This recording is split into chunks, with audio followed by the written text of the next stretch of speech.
Hi friends, welcome back to my channel.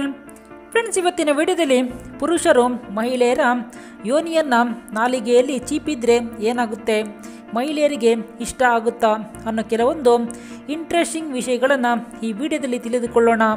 ಹುಡುಗರು ಪುರುಷರು ತಪ್ಪದೆ ವಿಡಿಯೋನ ತಪ್ಪದೆ ನೋಡಿ.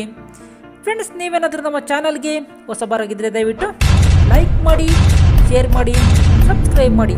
ಬನ್ನಿ ವಿಡಿಯೋನ ಶುರು ಮಾಡೋಣ.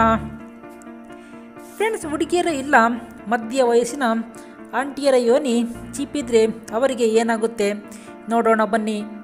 ಫ್ರೆಂಡ್ಸ್, ಸಾಮಾನ್ಯವಾಗಿ ಹುಡುಗರು ಅಷ್ಟು ಬೇಗ ಯಾವುದೇ ಮಹಿಳೆಯರ ಯೋನಿಯನ್ನು ಚೀಪೋಕ್ಕೆ ರೆಡಿ ಇರೋಲ್ಲ.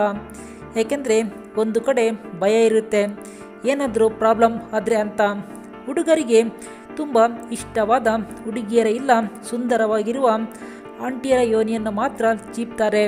ಮತ್ತು ದಪ್ಪ ಸುಂದರವಾಗಿ ಕಾಣುವ ಆಂಟಿಯರ ಯೋನಿಯನ್ನು ಚೀಪೋಕ್ಕೆ ಪುರುಷರು ತುಂಬ ಇಷ್ಟಪಡ್ತಾರೆ.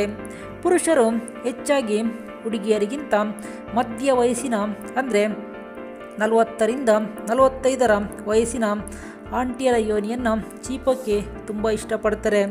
ಚೀಪೋಕ್ಕೆ ನೆಕ್ಕೋಕ್ಕೆ ತುಂಬ ಇಷ್ಟಪಡ್ತಾರೆ. ಅವರ ಯೋನಿಯ ಭಾಗ ಕಪ್ಪಾಗಿ ಮಾಂಸ ತುಂಬಿಕೊಂಡು ದಪ್ಪವಾಗಿ ಬೆಳೆದಿರುತ್ತೆ. ಇದರಿಂದ ಪುರುಷರಿಗೆ ಮಹಿಳೆಯರ ಯೋನಿ ತುಂಬ ಇಷ್ಟ ಆಗಿಬಿಡುತ್ತೆ. ಪುರುಷರು ಮಹಿಳೆಯರ ಯೋನಿಯನ್ನು ನಾಲಿಗೆಯಿಂದ ಚೀಪಿದ್ರೆ ಮಹಿಳೆಯರಿಗೆ ತುಂಬ ಇಷ್ಟ ಆಗುತ್ತೆ.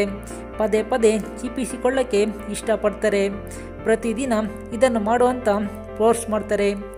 ಹಣ್ಣು ತರಕಾರಿಗಳನ್ನು ಹೆಚ್ಚಾಗಿ ತಿನ್ನುವ ಮಹಿಳೆಯರ ಯೋನಿಯ ರುಚಿ ಸ್ವಲ್ಪ ಸಿಹಿಯಿಂದ ಕೂಡಿರುತ್ತೆ.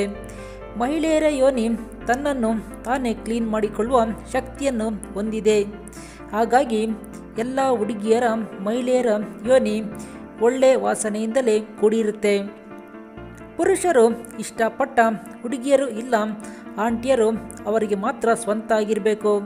ಹಾಗಿದ್ರೆ ಯೋನಿಯನ್ನು ಚೀಪಿದ್ರೆ ಯಾವ ತೊಂದರೆಯೂ ಬರೋದಿಲ್ಲ. ಯೋನಿಯನ್ನು ಚೀಪುವ ಮೊದಲು ಒಂದು ಆಂಟಿ ಬ್ಯಾಕ್ಟೀರಿಯಲ್ ಸೋಪಿನಿಂದ ಚೆನ್ನಾಗಿ ತೊಳೆದುಕೊಳ್ಳಬೇಕು.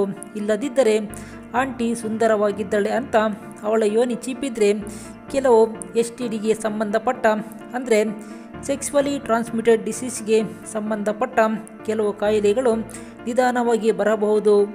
ಇದು ಫ್ರೆಂಡ್ಸ್ ಇವತ್ತಿನೊಂದು ಚಿಕ್ಕ ವಿಡಿಯೋ.